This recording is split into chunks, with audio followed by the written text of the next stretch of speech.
সুপ্রিয় শিক্ষার্থীবৃন্দ, অনলাইন ক্লাসে সবাইকে শুভেচ্ছা অভিনন্দন। দীর্ঘদিন পর তোমাদের সাথে আবার এই অনলাইন ক্লাস নিয়ে আসছি। আজকে যে বিষয়টি নিয়ে তোমাদের সাথে আমি আলোচনা করব সেটি হচ্ছে বাংলা দ্বিতীয় পত্রের নবম শ্রেণীর একটি ক্লাস, অর্থাৎ নবম শ্রেণী এবং দশম শ্রেণী উভয় ক্লাসের জন্য। তোমরা যারা নবম দশম শ্রেণীতে পড়ো নিশ্চয়ই এই ক্লাসটি করলে আশা করি উপকৃত হতে পারবে। তো আমি ক্লাসে চলে যাচ্ছি। আজকে যে বিষয়টি নিয়ে আমি আলোচনা করব সেটি হচ্ছে বাংলা দ্বিতীয় পত্রের নত্ব ও সত্যবিধানের সত্যবিধান নিয়ে আলোচনা করব। এর আগে গত ক্লাসে আমি নত্যবিধান নিয়ে আলোচনা করেছি। আজকে যে বিষয়টি নিয়ে সেটা আমার শুধুমাত্র সত্যবিধান। তো সত্যবিধান কাকে বলে? আমি গত ক্লাসে তোমাদেরকে এই নত্ব এবং সত্য নিয়ে আলোচনা করেছি, বা নত্যবিধান মূর্ধন্যয়ের ব্যবহার এবং মূর্ধন্যস্বয়ের ব্যবহার কখন করতে হবে সে বিষয়ে আলোচনা করেছি। আজকে তারপর আমি আবার পুনরাবৃত্তি করছি, সেটা হচ্ছে সত্যবিধান কখন, নত্ব এবং মূর্ধন্য এবং মূর্ধন্যস্ব কখন ব্যবহৃত হয়। তো যেটা হচ্ছে বাংলা তদ্ভব দেশি বিদেশি শব্দে কখনোই মূর্ধন্য ব্যবহার হয় না। আমি আবার বলছি, বাংলা ভাষা শব্দ, এরপর হচ্ছে বাংলা তদ্ভব দেশি বিদেশি, এই শব্দগুলোর মধ্যে কখনোই মূর্ধন্য বা মূর্ধন্যস্বর কখনো ব্যবহার হয়। তার মানে সত্যবিধানটা কখন ব্যবহার হয়, মূর্ধন্যস্বর কখন ব্যবহার হয়? মূর্ধন্যস্বর তখনই ব্যবহার হবে যখন সংস্কৃত কোনো বা তৎসম কোনো শব্দের ভাষার কোনো সংস্কৃত শব্দের কোনো শব্দের মধ্যে মূর্ধন্যস্বর ব্যবহার হবে। তো আমি চলে যাই আমার প্রথম নিয়ম থেকে। প্রথমেই সংজ্ঞাটা বলছি না, তো সত্যবিধান কাকে বলে? সত্যবিধান হচ্ছে সংস্কৃত বা তৎসম শব্দের বানানে মূর্ধন্যস্বয়ের ব্যবহারের নিয়মকে সত্যবিধান বলা হয়। আবার বলছি, অর্থাৎ সত্যবিধান হচ্ছে তৎসম শব্দের বানানে যে মূর্ধন্যস্ব ব্যবহার হয় সেই বিধানকে সত্যবিধান বলা হয়। প্রথম নিয়মটা আসলে যাই, এক নম্বর নিয়মটা হচ্ছে অ আ ছাড়া, অ আ ভিন্ন, অ বা আ ভিন্ন, বা তার মানে কি, এই যে অ আ ছাড়া অ আ ভিন্ন অন্য যে কোনো ধ্বনি পরে ক অথবা র থাকলে তাদের পরে মূর্ধন্যস্ব ব্যবহার হয়।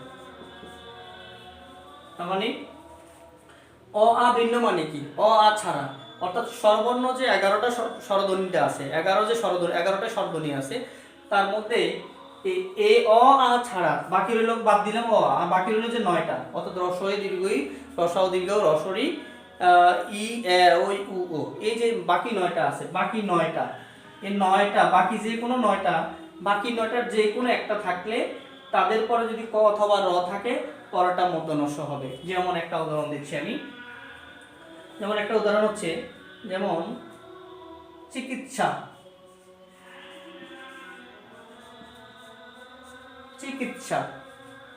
একটু লক্ষ্য করো। আগে তোমার লক্ষ্যটা থাকবে যেখানে তালব্য থাকবে, মূর্ধন্যস্ব থাকবে, দন্তস্ব, ওইটার দিকে তোমাদের নজর দিতে হবে। আমি এখানে রাখলাম, একটু খেয়াল করো। মূর্ধন্যস্বর আগে হচ্ছে র, রেপ আছে। রেপ মানে কি?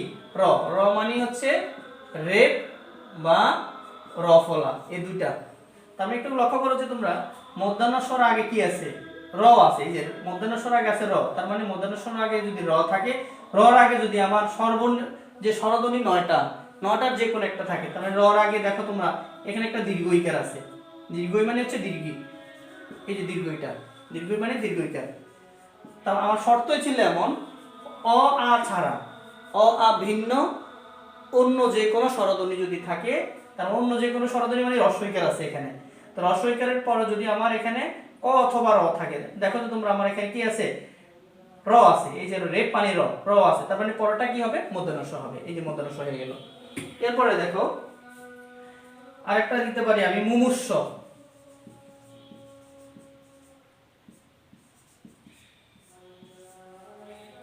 খেয়াল করো, মুমূর্ষ শব্দটার মধ্যে প্রথমে মূর্ধন্যস্বর পর আবার রেফ আছে। শুধু যে রেফ থাকলে, রেফ মানে র, তো মূর্ধন্যস্বর আগে র, শুধু র থাকলেও হবে না, তার আগে কি করতে হবে? যে স্বরবর্ণ আছে, স্বরবর্ণ থাকতে হবে।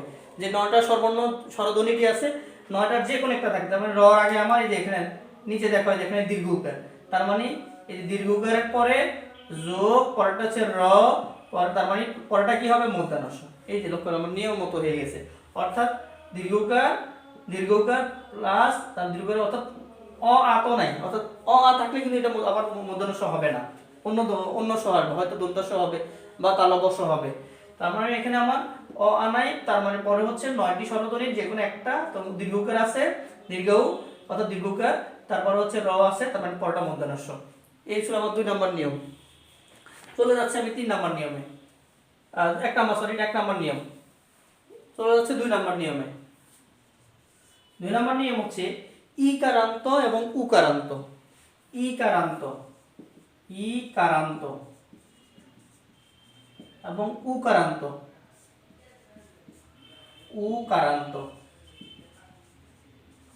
উপসর্গের পর কি হবে? মূর্ধন্য ষ হবে। নিশ্চয় হয়তো এই জায়গাটা তোমাদের হয়তো বুঝতে সমস্যা হবে, ইকারান্ত কি উকারান্ত কি। তোমরা উপসর্গ হয়তো আগে পড়েছো, বাংলা উপসর্গ 21টি আর সংস্কৃত উপসর্গ যে 20টি। এই যে 20টা হচ্ছে বাংলা এবং সংস্কৃত যে 21 বাংলা যে 21টা উপসর্গ আছে এবং সংস্কৃত যে 20টা উপসর্গ আছে, এই উপসর্গগুলোর মধ্যে যে উপসর্গগুলো প্রথমত হ্রস্বইকার অথবা দীর্ঘইকার দিয়ে শুরু হয়েছে, অর্থাৎ বাংলা উপসর্গ এবং সংস্কৃত উপসর্গের মধ্যে যে উপসর্গগুলো হ্রস্বইকার অথবা দীর্ঘইকার দিয়ে যে উপসর্গগুলো শুরু হয়েছে, সেই উপসর্গগুলোর পরে কি হবে? মূর্ধন্য ষ হবে। যেমন দেখো, একটা উদাহরণ দিচ্ছি আমি, প্রতিষ্ঠান।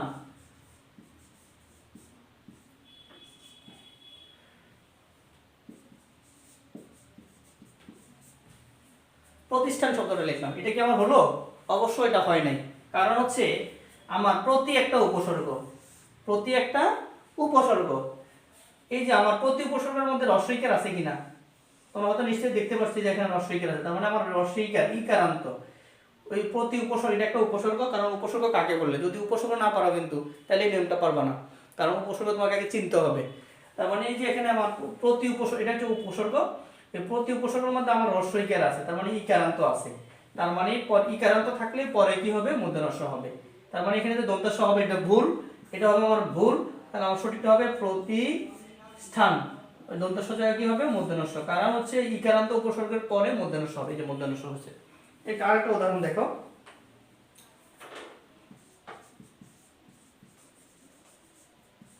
সুষমা। এখানে একটা দেখো, সুষমা শব্দটার মধ্যে আমার একটু লক্ষ্য করো তোমরা, সুষমা এই উপসর্গ কি? উপসর্গ বসে শব্দের আগে, এখানে আমার যে উপসর্গ সেটা হচ্ছে সু হচ্ছে আমার একটা উপসর্গ। তো সু উপসর্গের মধ্যে কি রসৌকার আছে না রসিকার আছে? অবশ্যই দেখো রসৌকার আছে, এই যে রসৌকার আছে, তাহলে রসৌকার থাকুক আর রসই থাকুক, আর পরেরটা কি হবে? মূর্ধন্য ষ হবে। তার মানে এখানে রসৌকার আছে, আমার এখানে আছে দন্ত ষ, তার মানে এটা ভুল না রাইট? অবশ্যই ভুল, তার মানে এটা আমার ভুল। আমার সঠিকটা হবে, যেহেতু আমার এই যে রসৌকার উকারান্ত আছে, তার মানে পরেরটা হবে মূর্ধন্য ষ আর ম আকার মা। এইগুলো আমার 2 নম্বর নিয়ম। এরপরে আসে আমি 3 নম্বর নিয়ম। 3 নম্বর নিয়ম হচ্ছে এটা মুছে ফেলি। 3 নম্বর নিয়ম হচ্ছে রি অথবা র, রি বা র এর পরে কি হবে? সবসময় মূর্ধন্য ষ বসে। তোমরা আগের যে নত্যবিধানে পড়ছো, রি র এর পরে মূর্ধন্য বসে, এখানে রি এবং র এর পরে হবে মূর্ধন্য ষ। যেমন দেখো, কৃষি, এরপরে লিখি সৃষ্টি,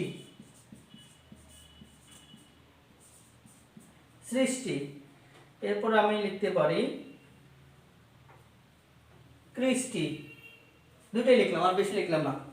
অর্থাৎ দেখো, রি মানে কি আগে বলো তোমরা, রি হচ্ছে আমার রিকার, রি হচ্ছে কি রিকার, তার মানে সরাসরি আমার রিও থাকতে পারে অথবা রি এর পরিবর্তে আমার রিকারও থাকতে পারে।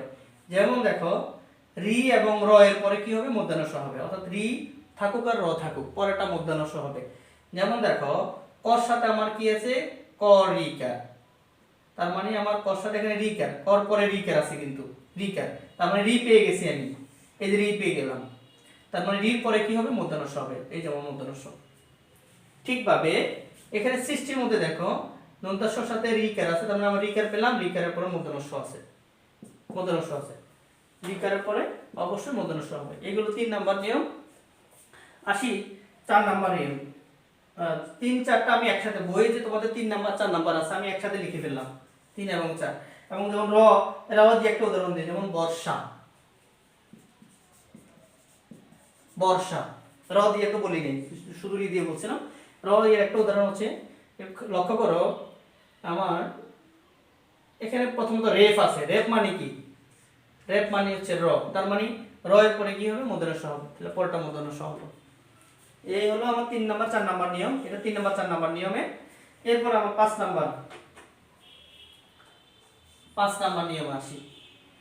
5 নাম্বার নিয়মটার মধ্যে র ধ্বনির পরে অর্থাৎ র এর পরে র প্লাস, তার মানে র এর পরে অ আ ভিন্ন অ বা আ, বলছে র এর পরে অ আ ছাড়া অন্য যে কোনো ধ্বনি থাকে তবে তারপরে মূর্ধন্য ষ হবে। একটু লক্ষ্য করো, আবার পুরো নিয়ম পড়ার দরকার নাই, তুমি জাস্ট নিয়মের মূল বিষয়টাকে জেনে নাও। অর্থাৎ র এর পরে যদি অ আ ভিন্ন মানে অ আ না থেকে যদি স্বরধ্বনি কয়টা, টোটাল 11টা, তো 11টার মধ্যে র এর পরে কিন্তু অ আ থাকলে কিন্তু মূর্ধন্য ষ হবে না। তার মানে অ আ ছাড়া বাকি রইল কয়টা, 9টা। 9টা কি?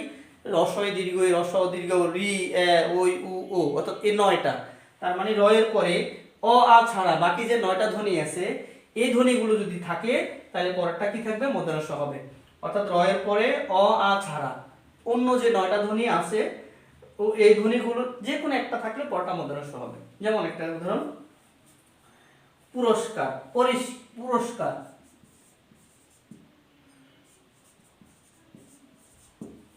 লক্ষ্য করো এখানে পুরস্কার, আমার র আছে এখানে, তাই না? তাহলে র কোথায় আছে দেখো তো, এই যে র আমার এখানে পেলাম র। র এর পরে অ আ ভাব, অ আ থাকবে না, থাকতে পারবে না, তার মানে বাকি রইল আমার 9টা বর্ণ। দেখো তো পু র, র সাথে আমার কিন্তু র ধ্বনির শেষে প্রত্যেকটা ব্যঞ্জনের সাথে কিন্তু অধ্বনি থাকে, তোমরা নিশ্চয়ই জানো। পুর র দন্তাস্ব ক সংযুক্ত আকার র, পুরস্কার। এখন লক্ষ্য করো এখানে পর নিচে আমার এখানে আছে র, রর পরে আছে কি দন্তাস্ব যোগ ক, তার সাথে কি আছে আকার, পুরস্কার। তাহলে আমার এখানে কি হবে, বলছে র এর পরে যদি অ আ ভিন্ন অন্য স্বরধ্বনি থাকে তবে তারপরে মূর্ধন্য ষ হবে। তার মানে র এর পরে আমার কিন্তু আর কোনো ধ্বনি নাই, সেক্ষেত্রে অধ্বনি নাই, সেক্ষেত্রে অ নাই, আকার নাই, পরে আমার আছে কি হবে, তাহলে দন্ত স হবে, দন্ত স ব্যবহার। আরেকটা উদাহরণ দিচ্ছি, যেমন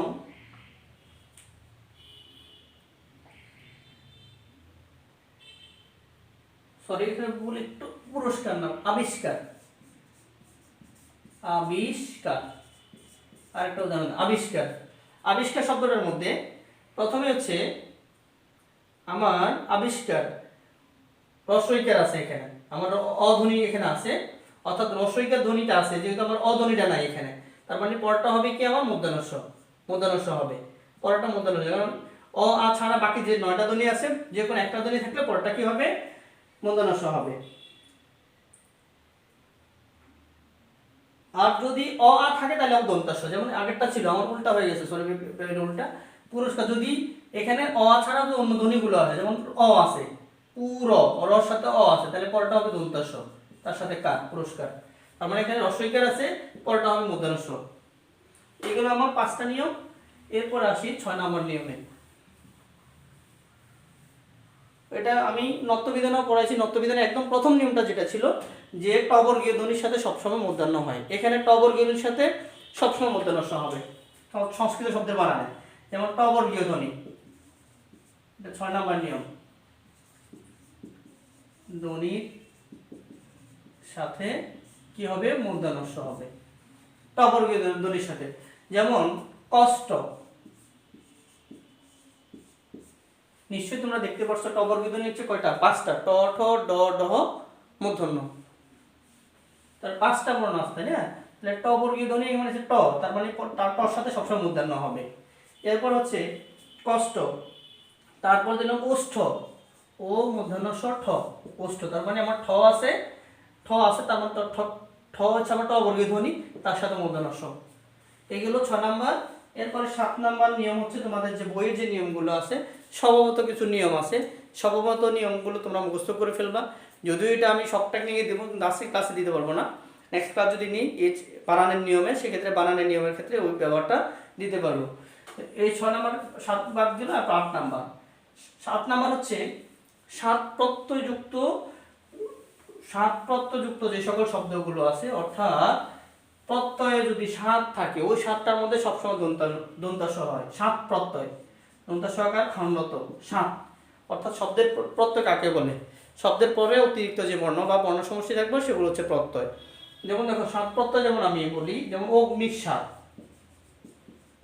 অগ্নি, তো এখানে মধ্যাহ্ন হবে, মধ্যাহ্ন খণ্ডত হবে, এভাবে হবে না, এটা কখনো হবে না, কারণ অগ্নি সাত পড়তে গেলে সাত শব্দটা আসে, সাত প্রত্যয়টা আসে, তার মানে ওই সাতটা হবে দন্তাস। ধূলিসাৎ, ধূলি সাত, এই যে সাত প্রত্যয় আছে, ধূলিসাৎ বানান করো তুমি, ধূলি যোগ সাত, এই যে সাত প্রত্যয়, এই সাত লিখতে গেলে সব সময় দন্তাস হবে। তো আশা করি এই ছিল আমার নক্ত এবং সত্যবিধানের যে নিয়মগুলো। তোমাদের আমি পুরো নিয়মগুলো, নক্তবিধানের যতগুলো নিয়ম আছে সবগুলো নিয়ে আলোচনা করেছি, সত্যবিধানের যতগুলো নিয়ম আছে সবগুলো নিয়ে আলোচনা করেছি। শুধুমাত্র স্বভাবত যে নিয়মটা আছে সেটা তোমাদের হয়তো মুখস্থ করতে হবে, নাহলে তোমরা তোমাদের নিজেদের মতো করে কীভাবে টেকনিকে মুখস্থ করা যায় সেটা তোমরা নিজেদের মতো করে নেবে। আর অথবা যদি আমি নেক্সট ক্লাসে যদি আমি কোনো বানান নিয়ে আলোচনা করি, সেক্ষেত্রে আমি কিভাবে তোমাদের স্বভাবত নিয়মটা, যে স্বভাবত যে নিয়মের যে কোন কোন জায়গায় স্বভাবত মূর্ধন্য হয়, কোন কোন জায়গায় স্বভাবত মূর্ধন্য স হয়, সেই নিয়মটা নিয়ে হয়তো আলোচনা করবো। তোমরা আশা করি নিশ্চয়ই সেই দিনটার জন্য অপেক্ষা করবে। আর সবাই সুস্থ থাকবে, ভালো থাকবে, আর নিয়মিত আমাদের যে অ্যাসাইনমেন্টগুলো আছে স্কুলে, সেই নিয়মিত অ্যাসাইনমেন্টগুলো জমা দিবে। তো ধন্যবাদ সবাইকে। আসসালামু আলাইকুম রহমতুল্লাহ।